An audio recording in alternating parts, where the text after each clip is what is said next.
por trás da ação. E olha, isso muda completamente a nossa perspectiva. A gente para de pensar em pessoas boas e pessoas más e começa a olhar para as circunstâncias. Que tipo de situação pode levar uma pessoa comum a cometer atos de violência?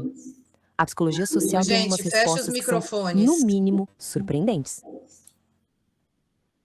Eu falei para todo mundo fechar os microfones, senão dá retorno.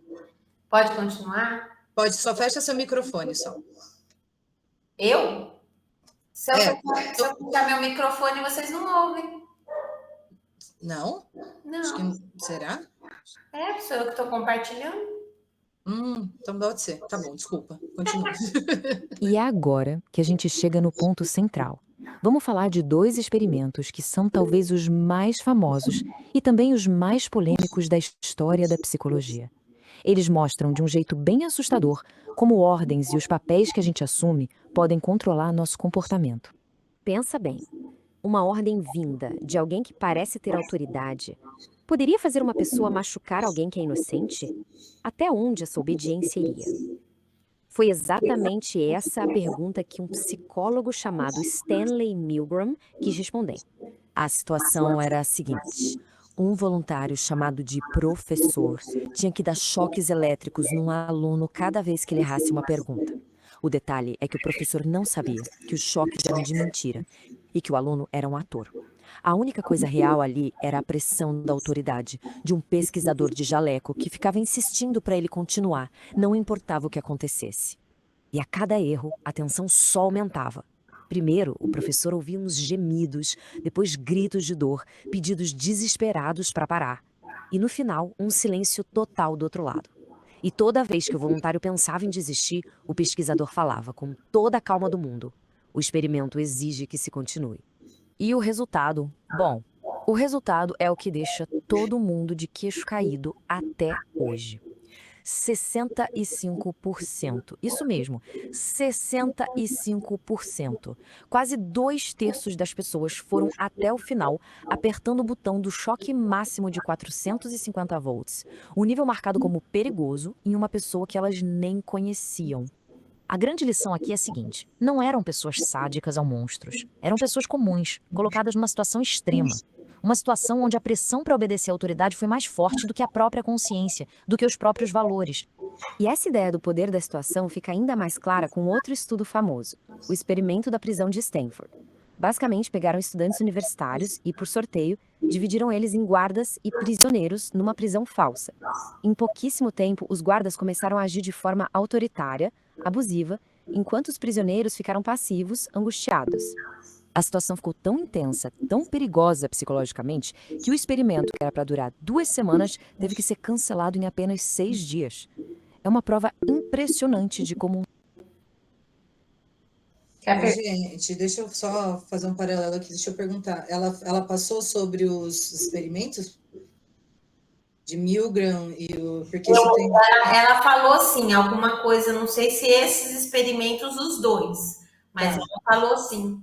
É que eu já estudei esses dois no ano retrasado, e aqui o que a gente está tratando, só para fazer um adentro dentro do que a gente está falando, ela está falando sobre a violência através da autoridade, né? Porque ela vai perguntar as formas de violência, né? Então a introdução é o que significa, né, a agressividade, né? A violência, a agressividade é qualquer forma que você tem de querer causar o prejuízo em outrem. É o que ela vai usar, é desse jeito. E aí vai começar a falar quais são as formas que tem. Então, essa daí é a agressividade por obediência, né? Que são os dois experimentos. Mas se vocês quiserem, depois eu falo sobre os experimentos. Era só isso que eu queria falar. A gente quer sim. um simples papel social, uma etiqueta de guarda ou prisioneiro, pode transformar completamente o comportamento de uma pessoa. Então tá, já vimos que a situação tem um poder enorme. Mas a agressividade também é aprendida. Então, como é que isso acontece e o que no nosso dia a dia serve de gatilho para acionar esse tipo de comportamento? Isso nos leva para a teoria da aprendizagem social do psicólogo Albert Bandura. No famoso experimento do boneco João Bobo, ele mostrou uma coisa bem simples. Crianças que viam um adulto sendo agressivo com o boneco, depois faziam exatamente a mesma coisa. E não só imitavam, como criavam novas formas de agredir o boneco. Ou seja, a violência pode ser aprendida simplesmente pela observação. E os gatilhos para agressão são muitos, viu? Vão desde coisas bem pessoais, como a frustração de não conseguir o que se quer, até questões sociais enormes, como pobreza e injustiça. Estar no meio de uma multidão onde ninguém te reconhece também pode influenciar. E acredite, até fatores do ambiente, como um dia de calor insuportável ou um lugar superlotado, podem deixar os nervos à flor da pele. E aí vem aquela pergunta que todo mundo faz, né? E a violência que a gente vê na mídia? Nos filmes, nos jogos, nas séries? Isso torna as pessoas mais agressivas na vida real? Ou não tem nada a ver? Bom, essa é uma discussão longa, mas grande parte das pesquisas aponta que sim, existe uma ligação. A exposição repetida a cenas de violência parece que aumenta os níveis de agressividade. É como se a gente ficasse menos sensível à violência e, ao mesmo tempo, aprendesse que essa é uma forma válida de resolver problemas. Ok, o cenário parece meio sombrio. Mas se a agressão depende tanto da situação e do que a gente aprende, isso também quer dizer uma coisa muito importante. Não estamos condenados à violência. A mesma psicologia que explica a agressão pode nos dar as ferramentas para construir a paz. E a lógica é quase como um espelho. Para cada fator que aumenta a agressão, parece que existe um que diminui. Então, no lugar da frustração, a gente pode colocar cooperação. Ao invés da obediência cega, podemos estimular a empatia. Se a violência pode ser aprendida, a paz e a harmonia também podem ser ensinadas. Aquela famosa frase do Gandhi, olho por olho e o mundo acabará cego, resume isso perfeitamente. A violência puxa mais violência, criando um ciclo sem fim de vingança. A única maneira de quebrar esse ciclo não é revidando, mas tentando um caminho diferente, o da compreensão, da cooperação. Isso não é só uma ideia bonita, não. Isso já aconteceu na prática. A história está cheia de exemplos. A gente viu líderes de potências mundiais sentando para negociar e diminuindo a tensão da Guerra Fria. A gente viu inimigos históricos no Oriente Médio tentando diálogo para buscar a paz. Isso prova que, mesmo nas situações mais tensas que você possa imaginar, a cooperação pode funcionar. E essa talvez seja a mensagem principal de tudo isso. Aquelas mesmas forças que podem levar à agressão, o poder da situação, o que a gente aprende com os outros, os papéis que a gente assume, podem ser usadas para o bem. Elas também podem criar cooperação e harmonia. A psicologia humana não é fixa, ela é flexível. E isso nos deixa com uma pergunta final para a gente pensar. Se são as situações que definem em grande parte o nosso comportamento agressivo, que tipo de situações nós deveríamos estar construindo para o nosso futuro? Entender de onde vem a violência não é só curiosidade, é um convite para a gente olhar para as nossas escolas, nossas cidades, nossa sociedade e pensar o que a gente está construindo. Porque as situações que a gente cria hoje são a semente da paz ou do conflito de amanhã.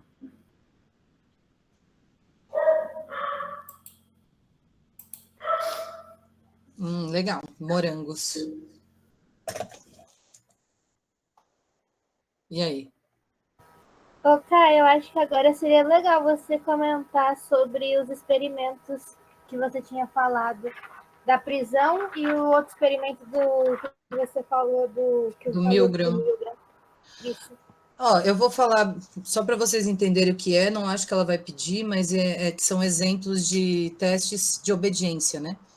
Eu refiz o experimento de Milgram na minha outra faculdade em Limeira, né? Então, por isso que ele gravou bastante. É o seguinte, eles queriam testar até onde uma pessoa vai contra os seus valores em prol da obediência de autoridades. Então, eles selecionaram pessoas para fazer esse experimento, né? Onde as pessoas eram pagas, né, na época, nesse sentido. Não sei se faz muita diferença, mas enfim. Então, qual que era o experimento? Existia uma base, assim, de choques, né, de botões de choques que iam até um determinado hertz de choque lá, que poderia ser fatal, mas a gente não tem tanta noção disso, né? E aí ficava uma outra pessoa numa outra sala, vamos falar assim, uma baia, tá? Uma baia, deixa eu abrir minha câmera. Imaginem uma baia, onde eu fico aqui tem uma parede na minha frente e atrás fica a outra pessoa, tá? E atrás de mim ficam as pessoas que estão comandando o teste, tá? Eu sou uma pessoa que se voluntariou para o teste, né? E teoricamente a outra pessoa que está na outra sala, que é quem vai levar os choques, também na minha cabeça, para mim também foi uma pessoa que se voluntariou. Tá.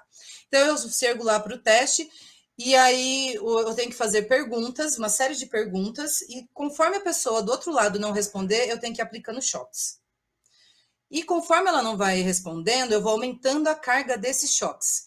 E ao aumentar a carga desses choques, eu ouço a outra pessoa atrás da baia gritando. E ao final dessa carga, que é muito pesada de choques, a pessoa ela começa a implorar nos últimos choques, pelo amor de Deus, para que eu não faça isso. E aí eu me viro para as pessoas que estão fazendo o teste e falo: ele vai morrer. E a pessoa fala: a gente tem que dar continuidade ao experimento. E aí a pessoa que sou eu me sinto oprimida ali de não dar continuidade, mesmo contra os meus valores de estar ferindo alguém, eu continuo em nome do teste. Entendeu? Em nome do teste. E aí ficam batendo. O que aconteceu? Foi visto nesse experimento que a maior parte das pessoas, né, no meu caso, eu só vi uma pessoa que reagiu contra essa autoridade. Então, estamos falando de figuras de autoridade. Independentemente de quem que você está respondendo, você acaba respondendo a uma autoridade, e isso, legalmente, muitas vezes, por que fizeram esse teste? Porque eram crimes de guerras que tinham ocorrido. Então, tinha um cara lá da Segunda Guerra que estava sendo julgado, e ele alegava o quê? Eu só estava cumprindo ordens, eu só estava cumprindo ordens. Então, ficou até onde ele tem realmente culpa, ou até onde ele se isenta dessa culpa por estar cumprindo ordens em prol do seu país, no caso da guerra, né? Então, esse experimento serviu para ver que a autoridade, sim, ela acaba coagindo a gente, na maior parte das vezes, acho que aí deu 65%, a fazer algo contra os nossos valores em prol de algo maior, né? Então, é isso que ela está querendo dizer. Então, a gente vai ter a violência através da obediência, né? Tem também a agressividade original, né? Mas acho que vai falando dos tipos de violência, acho que a agressividade deve ser um pouquinho diferente. E o teste da prisão foi que era para durar mais tempo, não durou menos de uma semana, tem filme, tá, gente? Se vocês quiserem assistir, tem filme sobre. Em uma universidade, onde eles quiseram fazer no subsolo da universidade como se fosse uma prisão, dando papéis aos alunos. Então, teriam aqueles alunos que seriam os guardas, teriam os carcereiros e teriam os que seriam presos. E foi instruído a eles para que eles realmente se comportassem como tal. E aí virou uma grande baderna, porque virou uma loucura, porque as figuras de autoridade começaram a ter excesso de autoridade, a espancar, a fazerem castigos, e aí, em menos de uma semana, teve que acabar o experimento, porque a galera perdeu a noção totalmente do experimento. Né? Então, aonde você se coloca, né? Então, são os papéis. Até mesmo se você, como figura de autoridade, acaba sendo violento também, com os de baixo. É isso que quiseram dizer. Até mesmo quando te dão apenas um papel a ser exercido, isso acaba sendo intrínseco na gente. O outro experimento foi o do bonecão João Bobo, aquele boneco que faz assim, que cai quando você bate. Então, foi colocado numa sala para as crianças assistirem um adulto, o que ele fazia com esse boneco. Então, quando ele batia no boneco violentamente, quando colocava essa criança na sala, ela batia no boneco, a criança que viu o adulto batendo no boneco. Quando o adulto não batia no boneco, que tinha algum outro objeto, segundo objeto, mas vamos colocar que ele não batia no boneco, ele agradava ou prestava atenção nesse objeto, as crianças que assistiam a essa cena não agrediam o boneco. Elas agiam de acordo com o que elas tinham visto o adulto agir naquela sala, ou fazendo carinho no objeto, ou agradando o boneco. Então, é por isso que tem a ver com a agressividade de exemplo, né, dos pais. E aí eu estava fazendo um simulado e estava falando que em que momento que isso é, né? Que é, por exemplo, o exemplo e ao reforço. Então, tem aquele lance diferente da outra prova, Isa, que você tinha me ensinado, dos pais que são muito agressivos e liberais.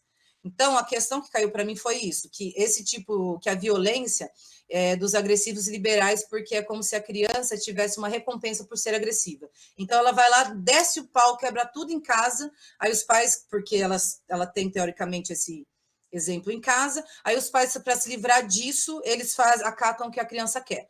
Então, ela acaba tendo uma recompensa em cima da agressividade dela. Tá? Isso pode cair, que é a agressividade, por exemplo, e também por acabei de falar aí, do biscoito, enfim. Acho que é isso que eu tenho para falar. por enquanto. Ela vai cobrar também agressividade urbana. Quem quer falar da agressividade urbana? Não é aquela lá em que tem a urbana a respeito da política e a urbana a respeito das casas. Por exemplo, as casas antigamente, elas não tinham cercos, elas eram feitas para as pessoas se socializarem numa vizinhança. Então era comum os vizinhos sair, sentar na rua, não tinha muita segurança, por assim dizer. Sabe essas casas antigas que a única segurança é um cercadinho que qualquer pessoa pula? Casa de vó, né? É muito bonitinho. Casa de E hoje vó. em dia, com o avanço da violência derivado principalmente dos aspectos culturais, ambientais e do governo propriamente dito, E das cidades grandes, tá? Também sim, tem das isso. cidades grandes, as casas hoje em dia não são construídas para a gente se socializar com o próximo, são construídas para nossa segurança, para impedir que o próximo nos machuque. Podendo ou não o próximo ser uma pessoa boa ou não, isso não entra em mérito. As casas hoje em dia são para nossa segurança, não são mais um lar seguro de sociabilidade. Isso. E é por isso que cada vez mais na arquitetura das casas, porque ela vai cobrar essa arquitetura também, né? Que ela fala que talvez ela cobre, né? Que dá para se ver na arquitetura urbana. Que vai centrando as coisas, o quintal, o jardim de inverno, a gente acaba centrando para não ficar tão exposto. Mesmo os condomínios, né? Os condomínios. Vejamos os condomínios. É que esse livro é mais velho, esses textos aí são mais antigos do que condomínios, né?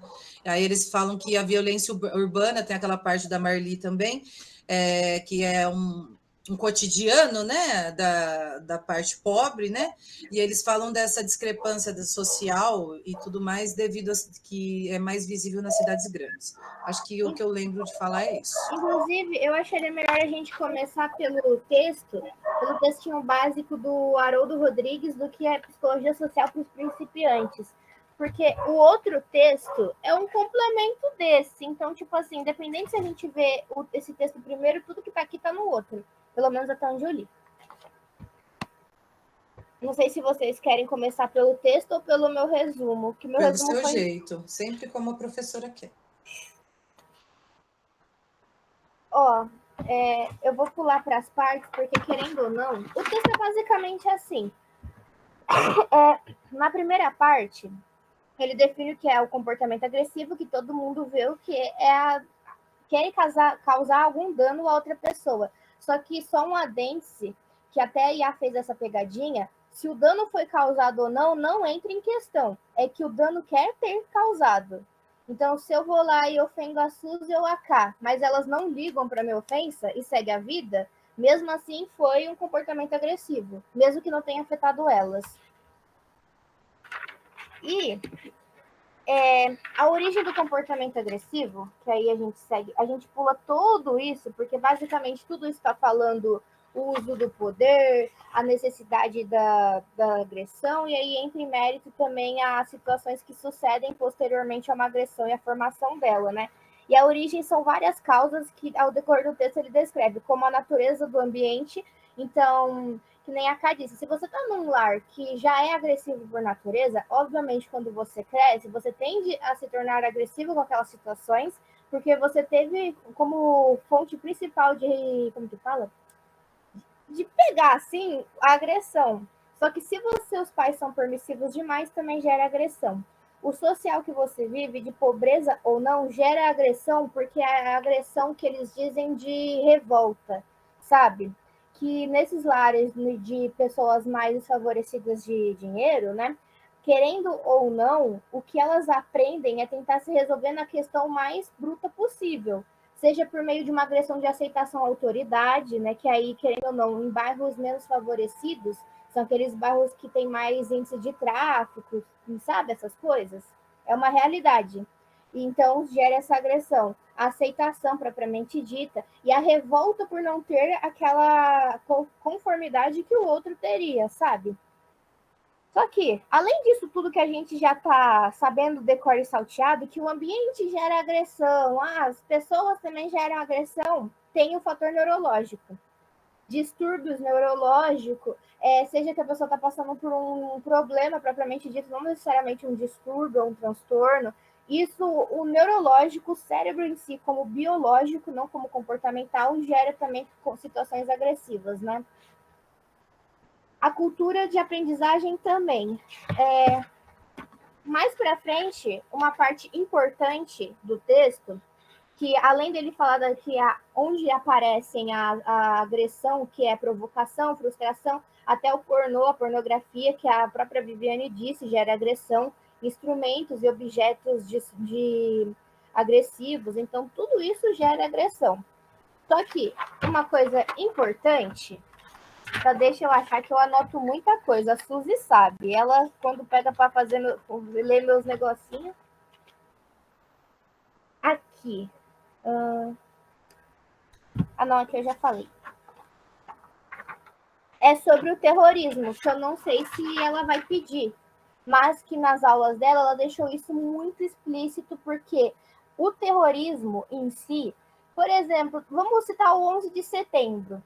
As causas causadas não foram somente uma coisa de loucura, entre aspas, sabe?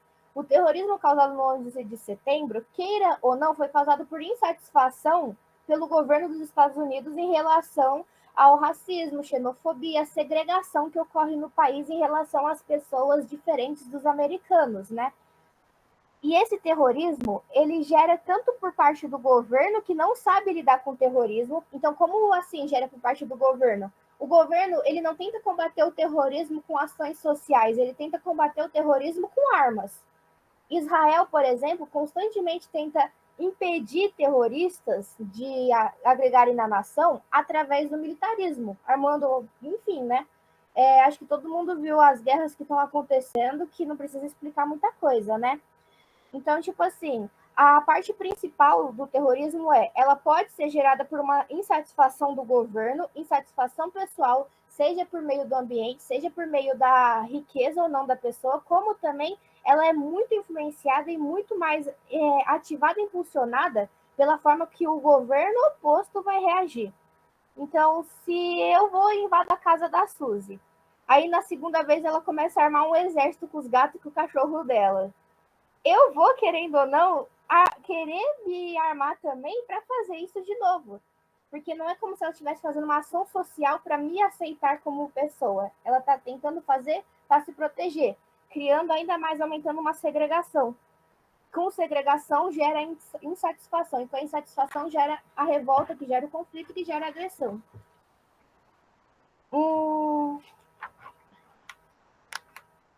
Além disso, também o texto retorna o que a Ká disse a respeito dos experimentos, então não tem nada de novo, né? E também o documento de Servilha sobre a origem da violência. Eu vou ler aqui, que é cientificamente incorreto afirmar que a gente herda a violência. A violência não é algo biológico que a gente vai herdar com ela. Tipo, tem até aquela frase, todo ser humano nasce violento. Não é bem assim. É o lance dos instintos, né, que já caiu por terra. Foi refutado que ninguém tem um instinto primitivo de violência, né, que isso se acreditava antes. Eu acredito um pouco nisso ainda assim. Mas então, enfim, isso acreditava antes e hoje caiu por terra, né? Uhum. Então quer dizer que criança não é cruel? Não, não tem a ver com isso. Tem a ver que um bebê, por exemplo, ele já demonstraria, ou ele já nasceria com essa vontade de matar pessoas por conta do instinto. É tipo o instinto do sadismo. Ele nasce com essa vontade de agressão porque supostamente os antepassados, que aí, querendo ou não, tinham que sobreviver, eles tinham que ser agressivos. É nesse contexto, não no contexto das crianças serem malvadas. Não psicopata, né? A gente está falando só do instinto agressivo, não o instinto assassino em si. A agressividade que todo ser humano tem, né? Uhum. É cientificamente incorreto dizer que guerra ou qualquer outro comportamento violento é geneticamente programado no ser humano pela natureza. É que é o lance dos instintos. E é cientificamente incorreto afirmar que no curso da evolução humana houve uma seleção para o comportamento agressivo. Ou seja, Servilha basicamente fala assim, a gente tem que ter uma ideia de que a psicologia social, como análise da violência, sendo uma nerd de história, ela só foi ser realmente estudada depois da Segunda Guerra Mundial, porque vocês imaginam, tá tanta bosta acontecendo aqui, desculpa o palavreado, gente, mas tem tanta coisa acontecendo, por que tá acontecendo, né? Por que tem tanta violência? Por que eu tenho que odiar o meu amiguinho por conta da cor dele, religião ou coisa assim? Sabe? Começou a estudar por conta disso. Então, o lance é, o que a gente antes acreditava que fosse só uma... Antigamente, querendo ou não, acreditava que cada país e cada cultura tem uma herança X. O que antes acreditavam ser isso, para explicar as guerras, começou a ver que não era somente isso, que tudo influenciava. Tanto que no texto fala de Alport e Levy, que são dois psicólogos sócio-históricos, que analisam, assim, como que as guerras influenciam o rumo das pessoas e como isso pode afetar elas nas diferentes formas de violência. Basicamente, o texto é isso. Em suma, a maioria fala dos experimentos, dos sentidos, dos objetos que podem gerar violência. Então, assim, se for para Vivi pedir algum... Você falou Albert Levy? É um nome só, né? Não, Alport Alpert. e Levy. São dois... E o Levi. Não tem a ver com o menino Albert, né? Não. Não é fobia, é outra coisa, desculpa. O Alport é aquele o que a Vivi adora falar, mas fala pouco dele. Eu acho que eu até anotei, mas no meio das minhas anotações vai ser difícil eu achar. Mas eles que falaram esse trecho do terrorismo, porque eu pulei essa parte. Não. Os dois, na verdade, eles analisaram o contexto histórico da Segunda Guerra Mundial. Beleza. Com isso, o lance do terrorismo ele só foi ser realmente tratado como algo preocupante em 2001, com as Torres Gêmeas. Terrorismo veio isso. Tá certo, porque o experimento de Milgram é da Segunda Guerra. Então, tá certo, na cronologia. Então, foi basicamente isso, né? Agora eu vou pegar o meu resuminho, porque eu acho que é melhor do que a gente ficar vendo um texto gigantesco. Calma aí. Probleminhas para compartilhar, calma aí. O Camila, o Milgram é a voltagem? O Milgram é da voltagem.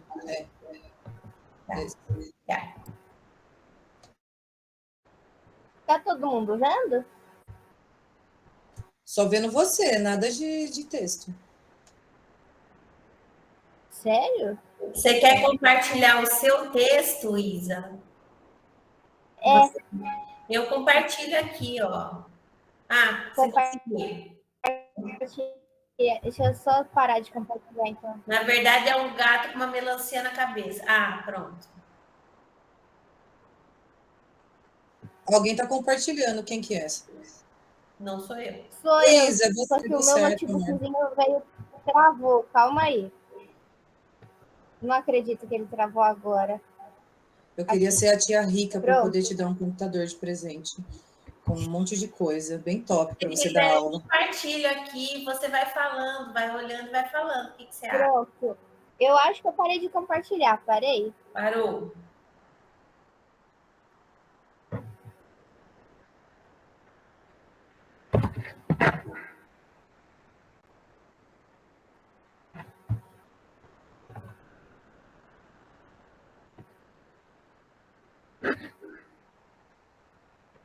Suzy, eu acho que a primeira parte do texto, quando você for colocar sobre linguagem, essas coisas, a forma com que a Viviane descreveu o texto, a gente já pode passar tudo para a violência original, que aí fala da definição imediata, democracia da violência, consequência arquitetônica, violência na pobreza, sabe?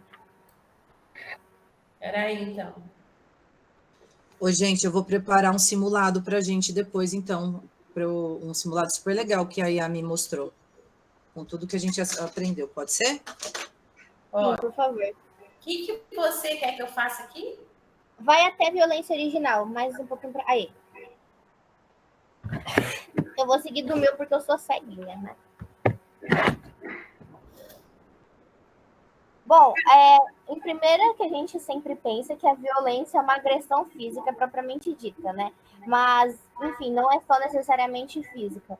Vocês lembram que a Viviane deu o exemplo de violência como foco de autoridade ou foco de não explicação, como a questão do Jardim do Éden, correto? Em que Adão e Eva foram expulsos do jardim sem saber o motivo, lembrem-se, isso só já se caracteriza como uma violência à autoridade, porque não deu explicação. E eles só saíram. Falou, sai daqui, e eles tiveram que sair, né? A definição de violência, ela não é exata, por isso que por isso que o texto fala que é a necessidade ou o desejo da pessoa atingir a outra. Tem vezes que atinge, tem vezes que não. É a democracia da violência. A violência se espalha por todos os bairros, atingindo todas as classes sociais. O que seria a democracia da violência? Querendo ou não, o mundo não é igual. O mundo não é um moranguinho. O mundo está mais para uma bolinha de várias curvas.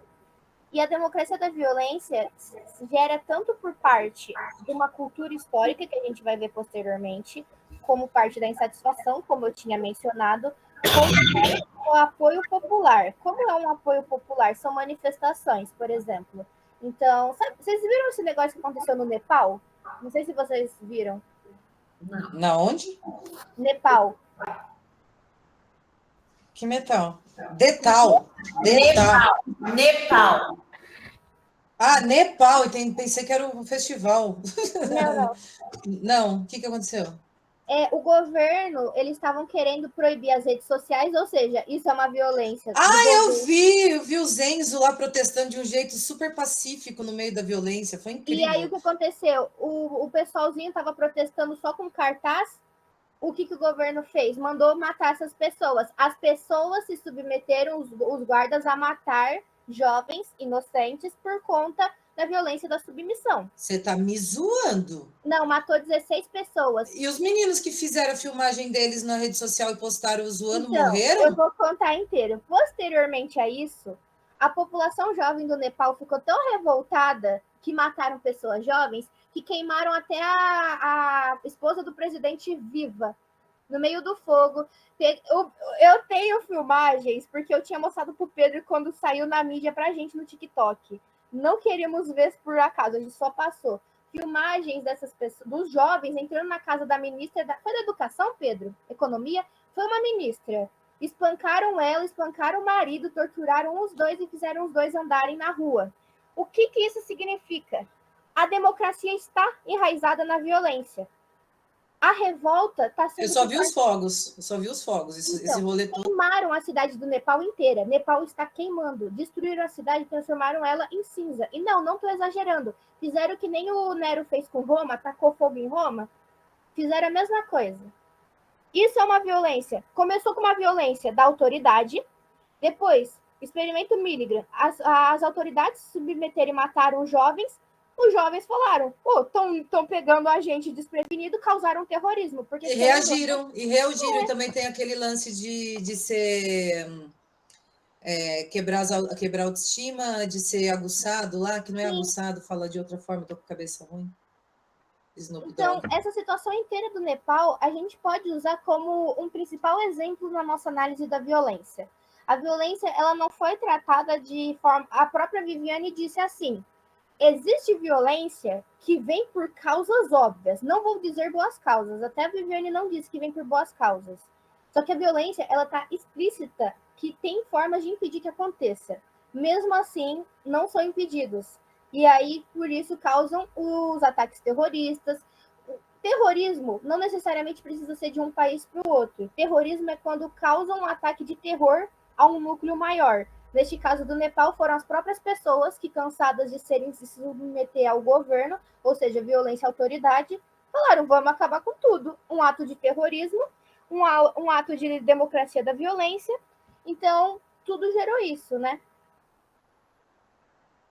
Aí, a gente chega na consequência arquitetônica. Um exemplo de violência, de consequência arquitetônica que eu não vi a Vivi falar, arquitetura hostil. Quem já ouviu falar? Você só volta um pouco. Democracia da... Democracia da violência que é o que gera nas grandes cidades, sabe? A violência vai se espalhando na democracia, seja por meio de cultura, tem várias formas da democracia agir como violência. Nas grandes cidades, tá. Alguém já ouviu falar de arquitetura hostil? Hostil? Ela falou em sala, viu? Ela falou em sala. A Vivi falou? Não lembro. É aquela que faz... Ela falou. Coloca embaixo de pontilhão estacas para a galera não dormir, esses negocinhos? Sim. Como é que chama isso aí? Arquitetura hostil. Hostil? O Felipe me falou sobre essa arquitetura. Foi isso, né, Fê, que você me falou? Arquitetura hostil. Sim. A arquitetura hostil pode ser um exemplo de consequência arquitetônica. Mas também é um exemplo claro de abuso da autoridade. Por quê? Ao invés do governo tentar resolver a questão de moradores de rua, eles preferem muito mais expulsá-los para outros polos e fazem com que aquele polo tenha uma arquitetura, que aí já entra na violência da arquitetura, uma arquitetura que seja inapropriada para eles dormirem. Então, tipo assim, ao mesmo tempo que é uma violência... Tá vendo que quando a gente fala da democracia, a gente fala de tudo que envolve a democracia. O maior exemplo de violência é a existência de um governo, entre aspas, apesar do governo estar lá para prover ajuda pra gente. E não é falando mal de governo nenhum, é só porque, Amiga, querendo ou não, está governo enraizado. Olha, causa aqui a em violência. Araraquara teve uma época que as pessoas elas estavam sem casa, as pessoas moradores de rua. E a prefeitura, assistência social, disponibilizava para essas pessoas dinheiro para elas voltarem para casa. Ah, Para mim é uma violência para lá do Bagdá, porque elas não queriam voltar para casa, a Isa. elas queriam viver. Elas queriam ir. Não, mas pelo menos dava para voltar para casa, né? Se elas iam voltar ou não, ok. Agora o problema é você ficar jogando de cidade em cidade, né? Isso que é foda. Mas sim, Fê, fala aí, você não pode falar? Os condomínios de ricos serem então tudo longe num bairro que só. Mano, isso é verdade. Ó, eu não vou me atender aqui. O que o Felipe tá falando é muito isso. Porque, tipo assim, eu sei que a ex-funcionária da minha sogra, ela deixou até, ela não tá aguentando mais por conta da localização. Não passa um ônibus ali, cara. Um ônibus. E tem. Toda casa tem uma doméstica, você entendeu? E elas têm que, tipo, subir para um caralho. E descer, além do trabalho exaustivo do dia a dia, é muita coisa. E realmente, tipo, não tem um ônibus, elas têm que ir para a avenida, aqui na Maurício Gali, sabe? É muito lazarento isso. Sim, sim. Desculpa, foi um desabafo. Legal ver a prática, né, no meio do estudo. Assim. É que eu sofro por elas, cara. É mó foda, vai a merda. E isso Custa. também se institui uma violência na pobreza, porque, querendo ou não, pessoas que não têm condição são as que mais se ferram. Tanto por conta da forma com que são tratadas, como também pela forma que elas aprendem a tentar lidar com a vida. Então, tipo, uma coisa que a Vivi sempre fala, e é verdade, existe duas culturas no Brasil, cultura de rico e cultura de pobre. O que é cultura de rico e cultura de pobre? Rico não tem muito que se preocupar com essas coisas, né? Por exemplo, não tem ônibus, eu vou de Uber. É uma cultura. O pobre fala, eu não tenho dinheiro do ônibus, ou tiraram o meu dinheiro do ônibus, vou ter que ir a pé. Tá chovendo? Tá. O bairro onde ele vai passar tem muitos assassinos, tem muita gente que quer roubar deles? Sim, mas tem que passar. E pensem comigo, vocês são CLTs pobres fudidos, trabalhando numa escala de escravos. Não são nem CLT, vocês são escravizados mesmo. Aí chega uma pessoa que isso é um tipo de violência que enraivece da cultura, mas também forma violência da pobreza. Uma pessoa chega e fala, poxa, tem uma forma de ganhar muito dinheiro. Ah, mas como que é? Você só precisa entregar esse saquinho de pó branco para mim e para outra pessoa. A pessoa vai e aceita, muito dinheiro. Isso está enraizado como uma violência, porque querendo ou não, quando um guarda para essa pessoa, não vai ser um tratado de forma suave, vocês entendem? Existem certos tipos de violência que acontecem na pobreza, que é derivado dessa cultura que, querendo ou não, as pessoas pobres do Brasil têm que passar por isso, porque o Brasil não é um país igual, que acabam gerando essas pobrezas. A agressão está enraizada na pobreza, porque é a cultura, é o jeitinho brasileiro, como o professor Henrique falava, né? O Henrique. Mas está enraizada. E o que é esse jeitinho brasileiro? Um exemplo de violência. Vocês viram o caso de um cara em Copacabana que vendeu, acho que foi uma marmita por R$600 para um gringo? E o gringo foi lá e comprou? Sério, tentaram me vender um Sério. maço de cigarro em 2020 por R$75, era um eight. Eu olhei e falei que Então, é uma violência. Sabe uma coisa que é violência? Eu não sei se vocês vão concordar comigo, mas para mim por exemplo, você tá saindo na rua ou num restaurante, você quer beber água, você tem que pagar pela água. Violência enraizada na cultura, que está enraizada, tanto que a própria Viviane fala, no capitalismo, que depois a gente vê. Sabe? é o que rolou com o show da Taylor Swift, Eu que pensei negaram nisso. entrar com água e tal, aí rolou um monte de morte, porque rolou um monte de violência lá por desespero, lugar quente, e Então, multidão, que é o que cai também, né? Aí, uhum. Legal isso daí que você falou, da água. E a multidão, ela foi até estudada pelo Levi com a dinâmica de grupo, não sei se vocês lembram. que é quando um grupo, você tem esse nosso grupinho aqui, todo mundo está ouvindo o que eu estou falando, vocês estão concordando.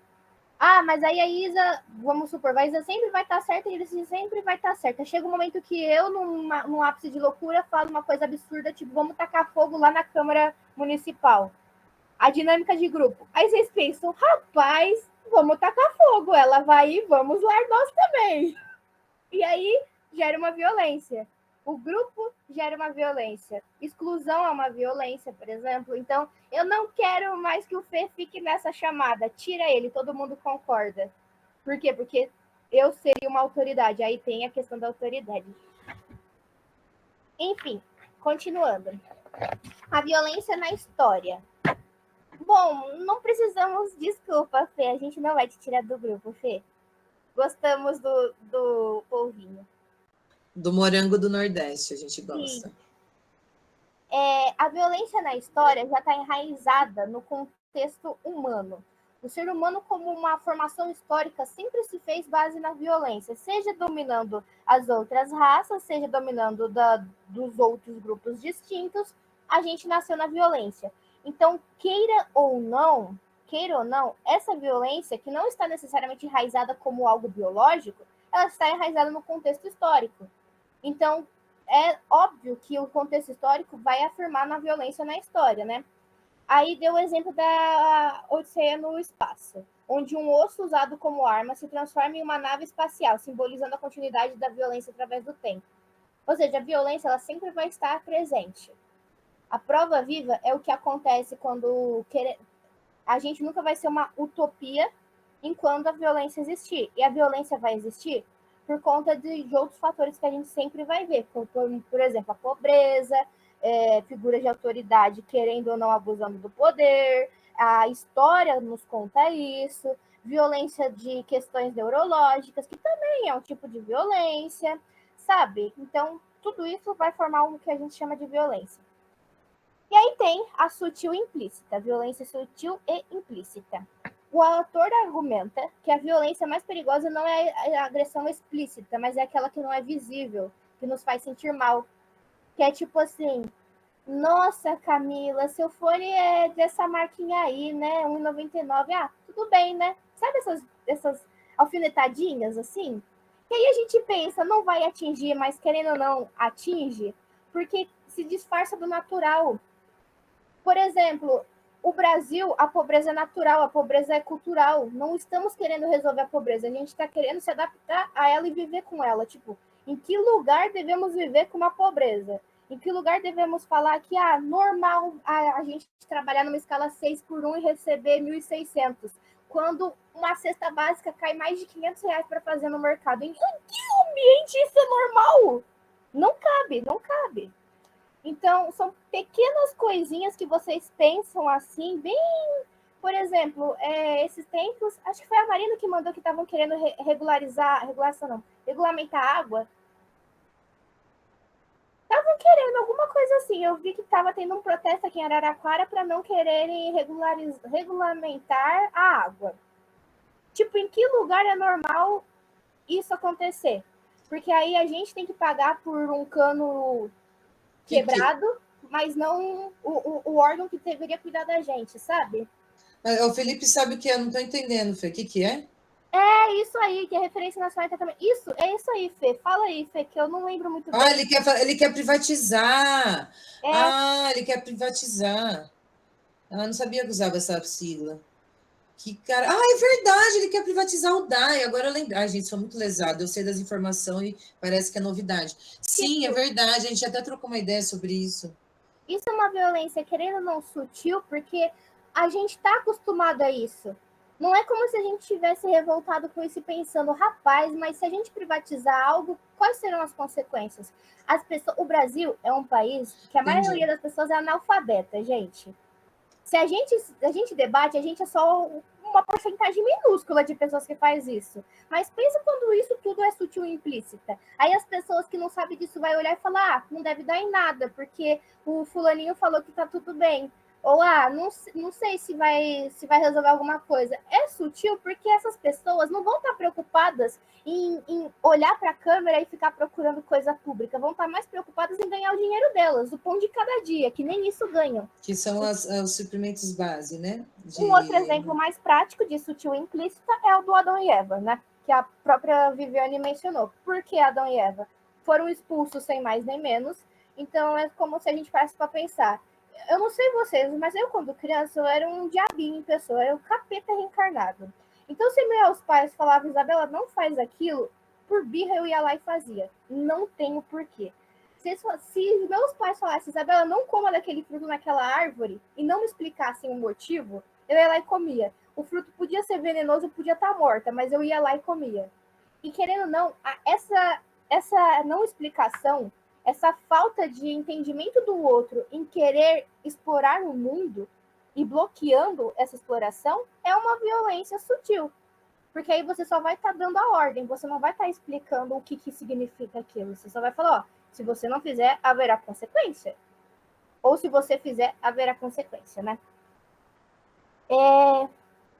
Enfim, a violência institucionalizada. É a violência que se manifesta na desigualdade social. A convivência entre a miséria e a riqueza, que é mascarada por hábitos, como eu disse, costumes e leis, levando as pessoas a... Sabe um exemplo disso? A África do Sul, eu não vou lembrar qual país na África, mas é que a África como um todo sofreu segregação, não sei se vocês viram. Você já ouviu falar da Primavera Árabe, dessas coisas assim. A África é um país em que as pessoas majoritariamente são negras. Apesar disso, existem brancas que foram influenciadas pelo conceito do eurocentrismo, acreditarem que elas são superiores. E ainda hoje, é normal, para vocês terem uma ideia, e alguns, por exemplo, na Serra Leoa, é normal pessoas negras não tocarem brancas. Porque está enraizado em leis, está enraizado no hábito, está enraizado nos costumes local. Para vocês terem uma ideia do quão, assim, até uns tempos atrás, não vou nem dizer, menos de 50 anos, que eu não vou saber a idade certa, era normal negros e brancos não entrarem no mesmo local. Ou existir bebedouros para pessoas brancas, que eles denominavam de normais, e de cor. Então, tipo assim, era uma coisa que estava enraizada, que era uma lei. E ainda assim é uma institucionalizada e tratado como normal, sabe? Aí, existe o papel da mídia, que tem dois pontos principais, positivo e negativo. Positivo, vai ser conscientizar os próximos da desigualdade sofrida e da luta que devemos ter. Vai ser um exemplo horrível de usar, mas, por exemplo, o Nepal é um exemplo de revolta. Apesar de ser uma violência que matou pessoas lá dentro do governo, foi uma coisa para conscientizar a gente que existe desigualdade acontecendo, de pessoas tentando implementar uma ditadura fora em que pessoas estão sofrendo, sabe? A mídia proporcionou isso. O pessoal do Nepal, cansado, postou tudo na mídia. Dá para ver coisas absurdas lá acontecendo. Foi uma coisa boa por parte da conscientização. Teve uma época na China, lembra que uma pessoa parou em frente a um tanque, canhão de guerra? Aquilo ali foi bem emblemático, né? Sim. O Agion, eu não lembro muito bem o nome dele, mas tem uma história muito incrível que a China estava participando de uma parada para embelezar a guerra, sabe? Embelezar os conflitos e queria mostrar os novos tanques. Esse cara falou, não, gente, vocês não têm que ficar mostrando tanques, vocês têm que ficar mostrando coisa de conscientização, né? Que a China estava passando por uma crise de fome. Aí ele parou os tanques. É muito bonita essa história. O outro ponto negativo da mídia, que querendo ou não, vai gerar mais revoltas. Então, por meio de fake news, que são violências, por meio da manifestação de pessoas que sempre vai existir o frutinho podre, falando coisas absurdas na internet. Então, assim, sempre vai ter o lado positivo e negativo. A mídia traz esse ponto muito interessante. Mídia como um todo. Até antigamente, nos jornais, era assim. A mídia dos jornais trazia pontos positivos e pontos negativos. Por exemplo, a crítica às pessoas, sabe? Ou a crítica a algo. A desigualdade como construção histórica. Então, a desigualdade é um produto de estruturas sociais específicas e historicamente determinadas. Um exemplo é a desigualdade social entre negros e brancos do Brasil, que, querendo ou não, a parcela mais empobrecida, por assim dizer, da população são negras. Isso veio do contexto histórico, que até o meu grupo vai apresentar no... É no da Vivi ou do da Shakur? Já estou ficando louca. Eu acho que é da Vivi, aí não lembro disso agora, porque eu tinha esquecido. Mas a gente vai apresentar a respeito dos moradores de rua. Mas existe essa desigualdade como construção histórica. A desigualdade da Vivi não foi feita por base simples. Um exemplo claro é nos Estados Unidos, onde até hoje o Black Lives Matter é uma coisa que é para ser, sabe, sempre divulgado. Uma coisa simples que não deveria ser divulgada. Tipo, uma coisa que é tratar outro ser humano bem. Por que você tá, sabe? Qual a dificuldade de tratar um outro ser humano bem? Lá nos Estados Unidos é uma desigualdade da construção histórica, da segregação, disso tudo que vocês já devem estar cansados de saber, né? E a fragmentação do homem moderno. Em nossa sociedade, as relações estão cada vez mais indiretas e medicalizadas. Processos de especialização, ser operário, engenheiro ou assim, fragmenta a percepção do homem sobre si e sobre a sociedade, impedindo o sentimento de solidariedade. As pessoas estão se tornando individuais, em resumo, não porque querem, mas porque é necessário para a sobrevivência. Eu não posso ficar pensando num morador de rua quando eu preciso trabalhar para, sei lá, alimentar meu gato. Meu gato gosta de uíscas, sachê é caro. É mais ou menos nesse contexto, sabe? Não tem como a gente, por exemplo, criar uma casinha aberta para todo mundo quando a minha vizinha já foi vítima de roubo, entende? O homem moderno ele não se tornou excluso por questões de querer, se tornou excluso por questão sociohistórica, porque, querendo ou não, a violência está se tornando mais abrangente, mais preocupante. As leis como institucionalização, elas consagram limites de violência permitido, normalizando situações que deveriam ser abolidas. Que situações são essas? Um exemplo é o salário mínimo e a existência também das marmitas, que até a própria Vivi falou. Uma coisa que ao invés da gente ficar pensando nisso, deveríamos pensar numa solução para não precisar fazê-la, sabe? Salário mínimo. Por que a gente tem que trabalhar numa escala 6x1 para ganhar 1.600? Isso é uma violência, isso é uma preocupação. As leis normalizam uma violência, sabe? A violência social, né? Ela é analisada como um produto estrutural da sociedade, atingindo grupos específicos ou sendo justificada em nome do progresso. Atos violentos que atingem preferencialmente os segmentos mais desprotegidos da população, ou seja, que mesmo tendo alcance geral são injustificados como condições necessárias, né? Eles atingem os vulneráveis, e sua causa é geralmente um fator estrutural. Os exemplos: menor abandono, poluição ambiental, saúde e educação, merenda escolar, desemprego, sabe? Poluição por quê? É uma violência social que afeta a todos, mas é tolerada porque impedi-la seria antieconômico. Poluição ambiental é o que acontece que... Não sei se vocês viram queimadas aqui em Araraquara, sabe? Uma coisa que depois viviam falando de 1.500. Nossa, esse é o salário mínimo? 1.500? Eu ainda tenho um número maior. Nossa Senhora. Mas... O salário mínimo do Brasil é esse. Mas, meu bem, tem descontos, tá? Você não recebe isso. Mas poluição ambiental. A Mata Atlântica está sumindo, sabe? A Mata Atlântica, uma coisa que na minha época, não faz muito tempo, sempre que eu ia para Ubatuba, eu via um monte de mata gigantesca, sabe? Dava até para ver tucano passando. Hoje em dia é tudo prédio, restaurante, é tudo... Nem é prédio, restaurante, é outdoor.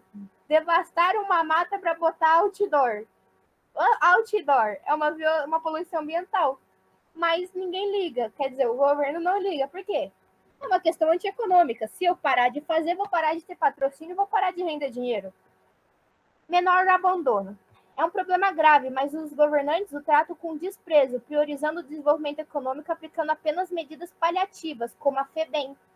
Então, tipo assim, não estão querendo resolver a raiz, o problema da raiz com educação, com melhora na qualidade do salário mínimo, sabe? De TV. É aqueles outdoors de TV fudido. Gente, só existe isso, Fê. Só existe isso. Ubatuba não é mais Ubatuba, é só outdoor.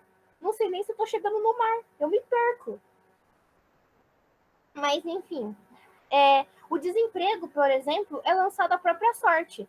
Porque a gente tem um pequeno custo de seguro-desemprego, mas é por sua conta arrumar outro emprego. O governo, ele não te dá caminhos, ou ele não te induz a um emprego aceitável. E mesmo que você ache um emprego, as condições daquele emprego podem ser piores do que se você não tivesse, apesar de você ganhar um salário mínimo, sabe? Então, assim, são tipos de violência, querendo ou não.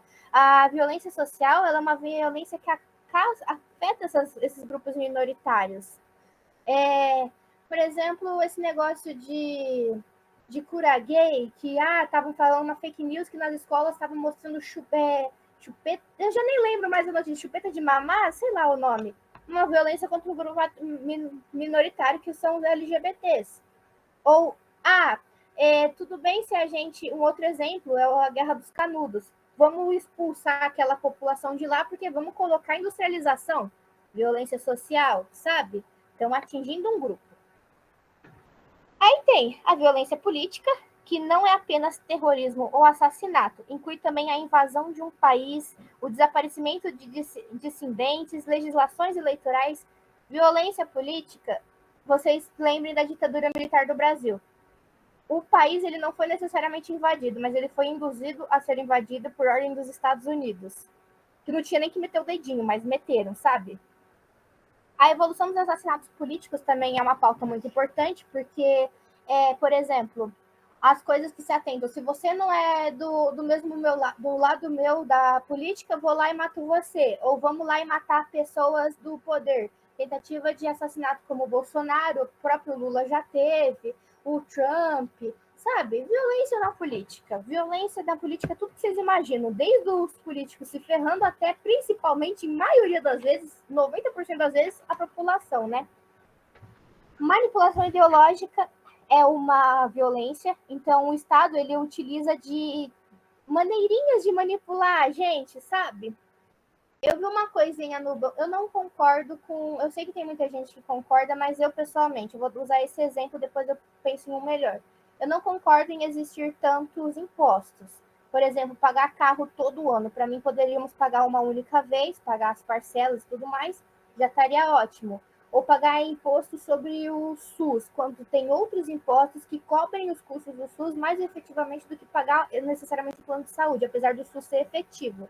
Não destruir o SUS, mas, enfim, não concordo. Aí eu vi uma coisa do Banco do Brasil, muito engraçado, que eles fizeram um meme com um gatinho falando a importância de pagar imposto. Aí eu fiquei, gente, para mim é muito engraçado que eles estavam explicando a importância e tudo mais. Ou uma manipulação melhor ainda. Pensem no livro Admirável Mundo Novo, Revolução dos Bichos, 1984, tudo nata da nata.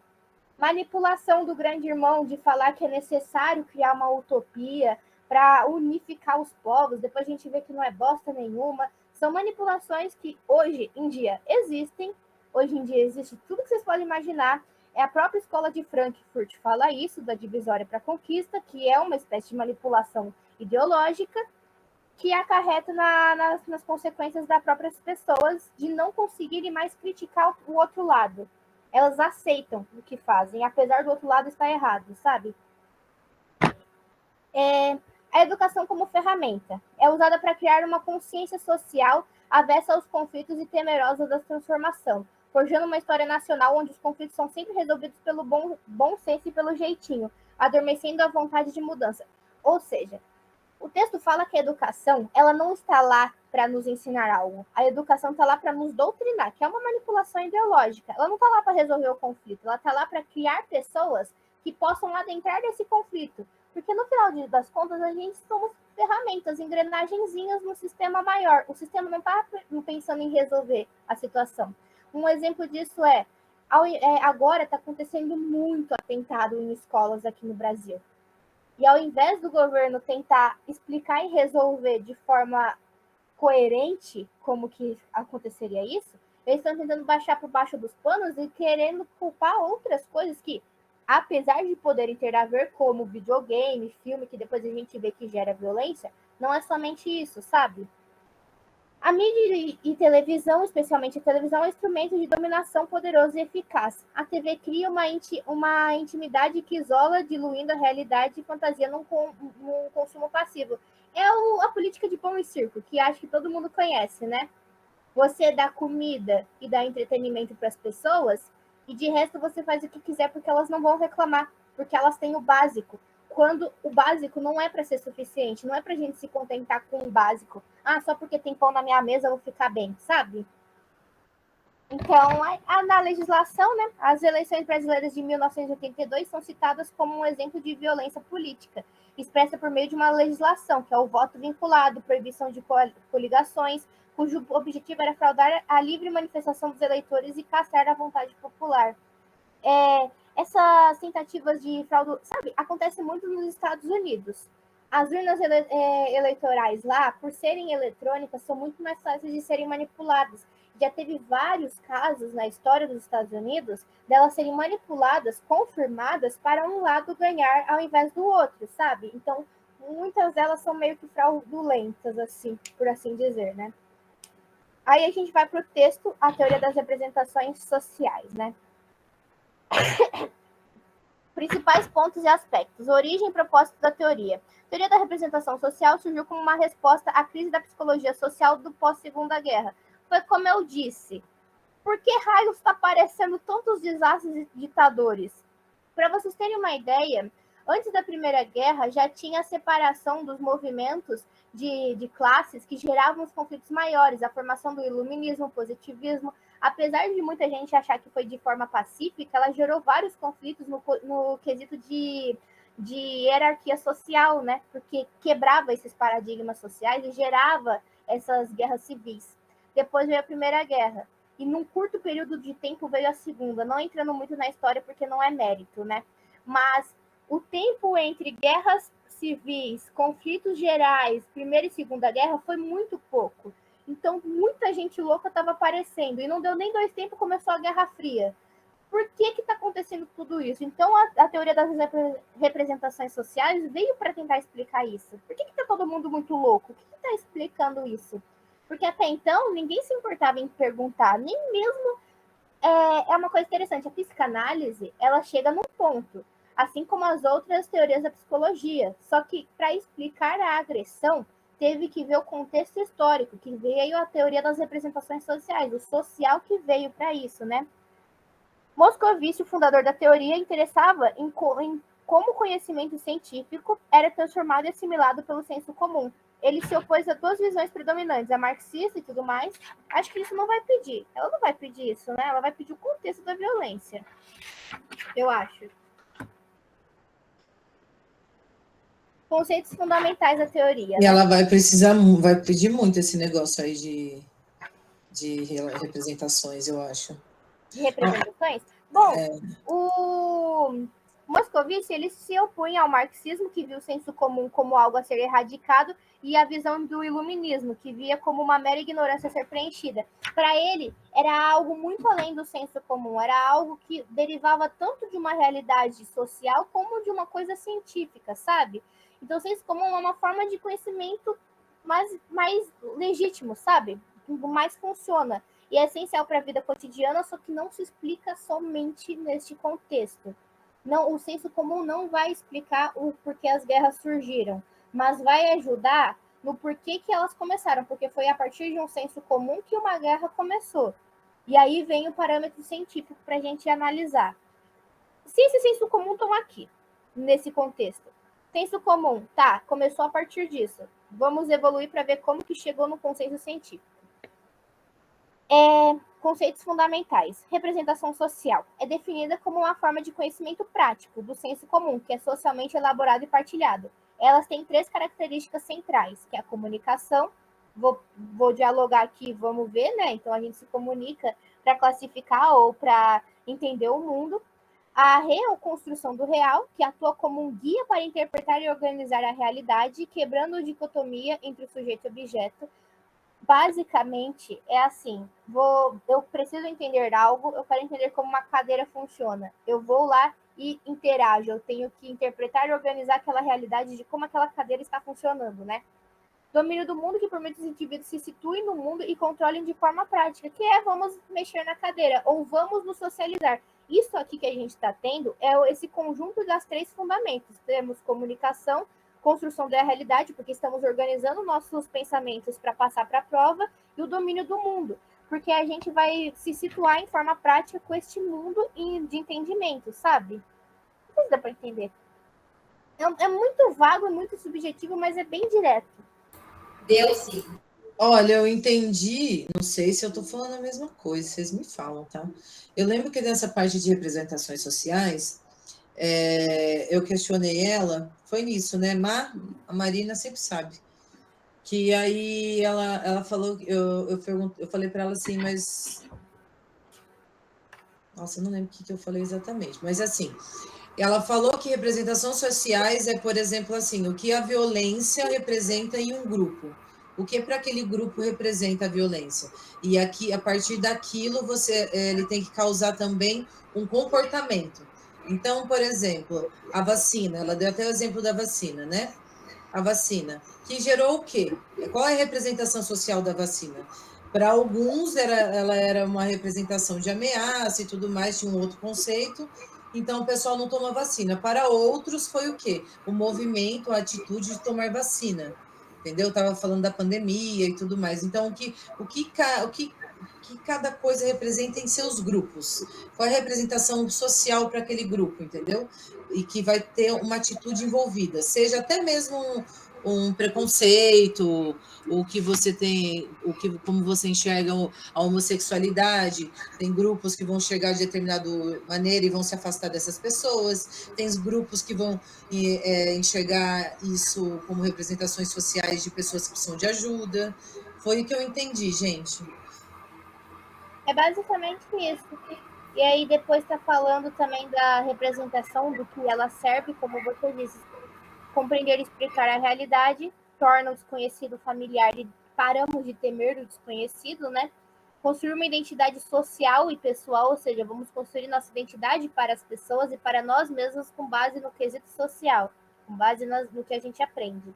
Orientar comportamentos e práticas sociais e justificar ações e posições após sua ocorrência. Justificar é tipo assim, entender por que aquele grupo está agindo diferente do outro, sabe? Que aí entra a representação, entendeu? A justificativa é que a violência para eles representa tal coisa, então eles vão se enfiar em condomínio e fazer isso, entendeu? É esse grupo. Né? O Aí o outro. processo de formação, como as representações nascem, né? Escreveu 2 mecanismos psicossociais que transformam o não familiar em familiar, né? Objetificação, processo que torna concreto algo abstrato. Envolve selecionar, simplificar e transformar um conceito em uma imagem ou núcleo figurativo. E ancoragem, que é o processo de incorporar um novo objeto ou ideia a um sistema de categorias e valores já existentes, mas o que familiar para o grupo. Mas o que significa tudo isso, né? Aí eu dei os maiores exemplos que eu pensei. Representação social da sustentabilidade. Para a maioria das pessoas, sustentabilidade não é um conceito científico complexo, mas uma representação social. Ela é objetivada em imagens como lixeiras coloridas de reciclagem, turbinas eólicas ou uma torneira pingado. É ancorada em categorias familiares como economias domésticas, não desperdiçar, e cuidado com a natureza. Essa representação guia comportamentos práticos, como separar o lixo ou apagar a luz, da inteligência artificial. Inicialmente, um conceito abstrato da ciência e da computação.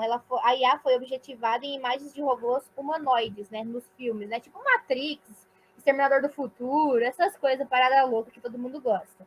Ou em um assistente de voz, como a Alexa ou a Siri ou a do Google. Ela é ancorada em noções pré-existentes como ajudante ou ameaças, que é o medo de perder o emprego por uma nova máquina. Essas representações orientam nossa interação e opinião sobre novas tecnologias. Deu para entender o contexto de objetificação e ancoragem? Objetificação é aquilo que se faz presente, que está mostrando, tipo a reciclagem. E ancoragem é incorporar um novo objeto a um sistema, ao nosso dia a dia. E aí que a gente tira a interpretação de nós mesmos, que pode ou não ser familiar para a gente, né? Que aí é as IAs. Aí vem o texto 2. por que e quando somos agressivos, né? Como a gente disse, a definição é caracterizada como qualquer comportamento cuja finalidade é causar dano a outras pessoas, sendo ou não aceito o dano, mesmo que o dano não tenha causado nada àquela pessoa, tipo uma provocação, ainda assim é uma agressão, né? A intencionalidade ou causalidade pessoal é um fator crucial. Danos acidentais ou incontroláveis não são considerados atos agressivos nesse contexto, né? Então, por exemplo, eu vou e sem querer eu levanto e faço assim com o braço e soco uma pessoa. Não foi uma agressão, foi sem querer, eu não vi a pessoa lá atrás, sabe? Enfim, origem dos comportamentos agressivos. E tem a agressão legitimada, como a de um soldado em guerra. É um caso complexo onde a responsabilidade pelo ato pode ser atribuída à autoridade que deu a ordem e não quem a executou, sabe? Soldados em guerra, eles estão sendo agressivos, eles são agressivos e devem ser punidos? Isso entra em debate. Mas ele recebeu ordem. É essa agressão legitimada. Origem do comportamento agressivo. A ideia de que a agressão é puramente instintiva foi abandonada, né? Então, a visão moderna é que tem várias causas psicológicas, sociais, neurológicas, ambiente, família, tudo que você pode imaginar, né? O comportamento agressivo é, em grande parte, aprendido, como modelagem. Crianças que observam adultos agindo de forma agressiva tendem a imitar esse comportamento. O exemplo do João Bobo, sabe? Fatores institucionais, gatilhos, provocação e frustração, presença de objetos que sugerem agressão, situações que causam de individualidade, que é a perda da identidade individual em um grupo, como em prisões e exércitos, normas de grupos violentos, como gangues e grupos terroristas. A normalização desse contexto vem por parte da cultura, que vem por parte da histórica, que pode ou não ser causada pela política. Então, é uma confusãozinha mais ou menos nesse sentido. Pobreza, opressão e injustiças sociais são causas importantes, mas não as únicas. O texto ele ressalta que o crime organizado e o terrorismo muitas vezes não são praticados por pessoas em situação de privação material. Oxe!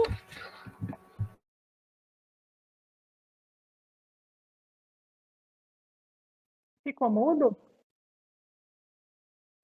Ficou, acho que travou lá alguma coisa, acabou a bateria, alguma coisa assim. Meu computador. Ela falou.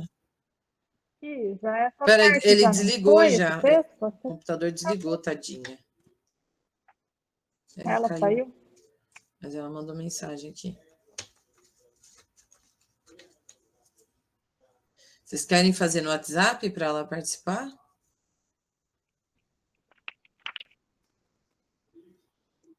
Sim, claro, pode Eu ser. tô com um simulado de 20 questões desse resumão todo, tá? A gente podia ir pro simulado, porque depois do texto 3, acho que já foi essa parte Já? aí de violência. Já. É, Eu tô com muita dúvida ainda na teoria de representações sociais. Eu